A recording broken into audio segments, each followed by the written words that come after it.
Today's entire khatira is about an animal, the camel of the Prophet ﷺ. This camel's story is actually a summary of the entire seerah. For 50 years of the Prophet's life, he did not have the wherewithal to purchase a camel, and he had no need for a camel. When Allah Azza wa Jal commanded him to migrate to Medina, that was when he needed a camel. And so he told Abu Bakr as-Siddiq to purchase 2 camels. So Abu Bakr as-Siddiq purchased 2 camels from the tribe of Banu Qushayr, and the cost of these 2 was 800 dirhams. And he came to the Prophet ﷺ, he said, "This one is for you, Ya Rasulullah, and it is a gift to you." And the Prophet ﷺ said, "No, I have to purchase it with its price. I'm not going to take it for free." So he paid 400 dirhams for the camel. The name of the camel, of course, is Qaswa. How old was Al-Qaswa when it was purchased? Some sources say 4 years old, some say 7 years old. And Qaswa remained the only camel that the Prophet ﷺ owned until he passed away. Qaswa was the animal that the hijrah occurred on. And Qaswa was the camel that the people of Quba saw when they saw the Prophet ﷺ coming. They saw Qaswa first in the distance. That was the sign the Prophet ﷺ had arrived in Medina. And when he walked into Medina on Qaswa, he's riding on Qaswa, everybody tried to take the reign of Qaswa. And our Prophet ﷺ said, "Leave Qaswa alone, for Allah is commanding Qaswa." And so Qaswa walked through the city of Medina until it stopped at what is currently the front entrance of Medina, where the Imam enters from, Masjid al-Haram. Qaswa stopped right there, and the Prophet ﷺ said, "This shall be our masjid."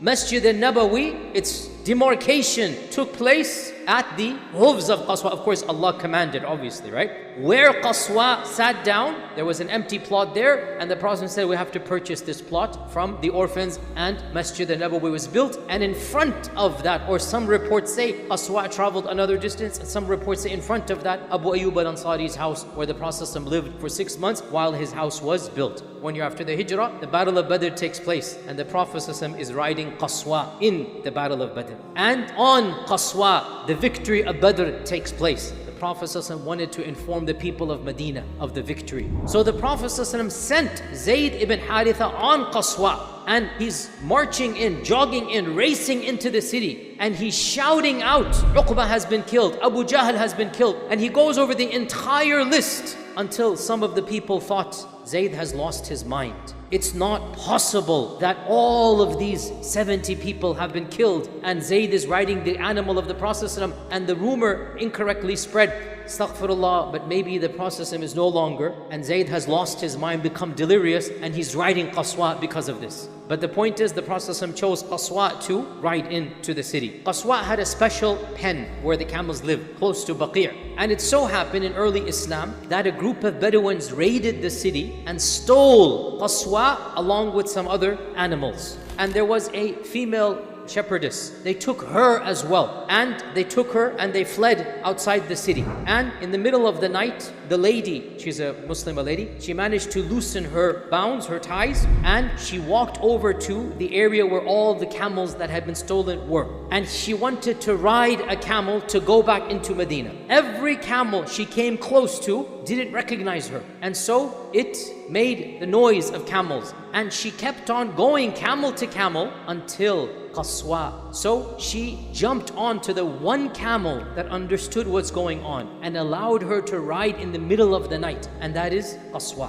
And as she's galloping back into the city now, she looks back, she is free. She knows she's made it. She says, "Alhamdulillah, oh Allah, I promise you an oath that as soon as I get back to Medina, I'll sacrifice this camel." Instead of thanking the camel, hugging the camel, kissing the camel, as soon as I get back to Medina, I'll sacrifice this camel on your behalf. When she went back to the city, the day breaks, she tells the Sahaba where everybody is. They go and they get rid of the bandits, get all the stuff back. The next day she walks into the masjid. She says, "Ya Rasulullah, I need your camel back."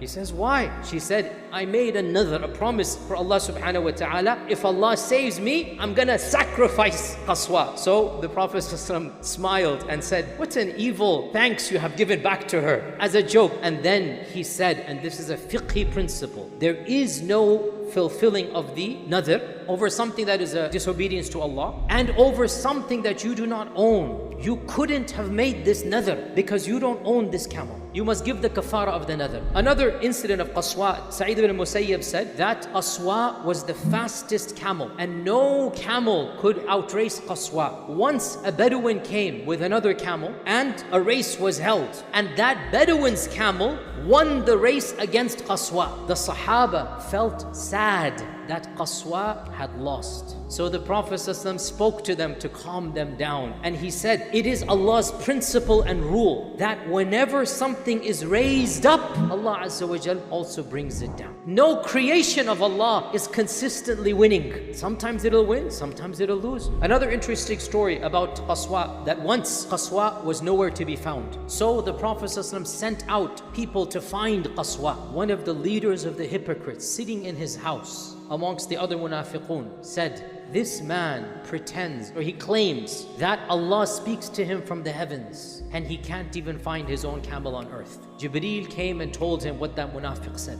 So the Prophet ﷺ stood up in the masjid and said, O people, it has reached me that some people are saying this. And he knew who it was, but he didn't mention the name. فَوَاللَّهِ, I am just a bashar, and I know only what Allah allows me to know. And He has just informed me that Qaswa is stuck in such and such a valley. Its rain has become entrenched to a tree. He said this in the masjid when the emissaries were still searching for Qaswa. So they went and they found exactly as described. Qaswa was eating food and had gone around the tree, and its harness, it came entangled, so it couldn't come back. Qaswa was the camel that marched to Hudaybiyah as well. And when it was outside of Mecca, Qaswa just abruptly stopped in its tracks and refused to go on. And the Sahaba became irritated at Qaswa, and they said, go on, move on and on. And Qaswa, it sat down. So somebody said, Qaswa has become stubborn. Our Prophet ﷺ defended the honor of Qaswa. And he said, no, Qaswa has not become stubborn,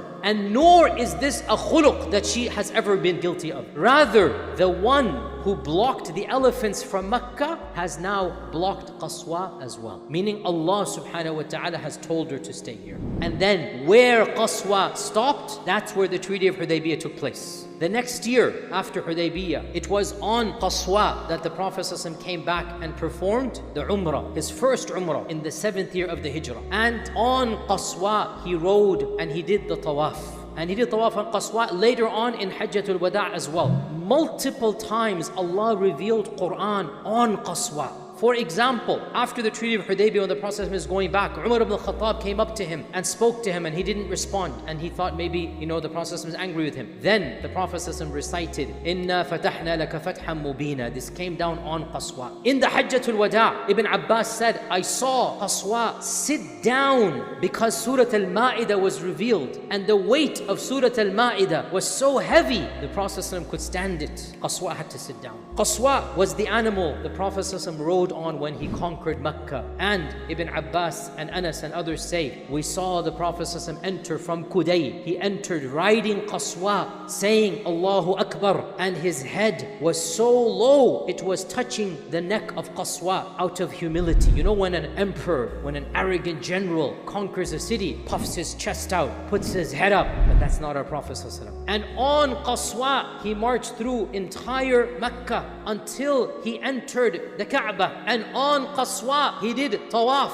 And as the Sahaba are seeing the symbolic sign of Tawaf in Hajjatul Wada', the books of Seerah say, they began to say takbir so loud, Allahu Akbar, that Mecca began to tremble from the takbirat. And when he finished the Tawaf on Qaswa, he took his staff and he walked to every single idol and he tapped it and he said, جاء الحق وزهق الباطل إن الباطل كان زهوقا. And every time he touched an idol, it just collapsed and demolished and disintegrated. On Qaswa, he's doing all of this. Right after Fath Makkah, the Battle of Hunayn takes place. And the Battle of Hunayn, if you remember, they trapped the companions, the Sahaba. They had the arrows from the top. There was a valley. They trapped. So much so, some of the Sahaba didn't understand what's going on and they fled. Qaswa did not flee. Qaswa remained firm where it was because the Prophet did not tell it to leave. And in spite of the arrows and in spite of, Qaswa stayed there. And from Qaswa, the Prophet called out to the Sahaba, come back.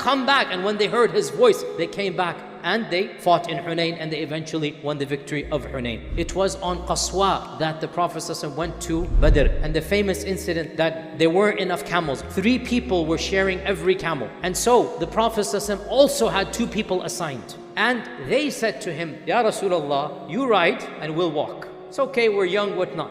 The Prophet ﷺ smiled and said, no, neither are the 2 of you any younger than me, even though they were, and nor am I in any less need of the ajr than you. I also need the ajr. We will share. And so, even though he was the Rasulullah sallallahu alaihi wasallam, he shared, taking turns. And the final point of Qaswa, Qaswa was the camel that the Prophet ﷺ did the entire Hajj on, from Mina to Muzdalifah to Arafat. And this is really interesting. He used Qaswa to give the most famous khutbah in all of human history, Khutbatul Wada'. And it was during the last days of Hajj on Qaswa that Allah revealed one of the final surahs in which the Prophet ﷺ knew this was the end. Ibn Umar says that this surah came down when the Prophet ﷺ was in the days of Mina after Hajj, and he was on Qaswa, إِذَا جَاءَ نَصْرُ اللَّهِ وَالْفَتْحِ.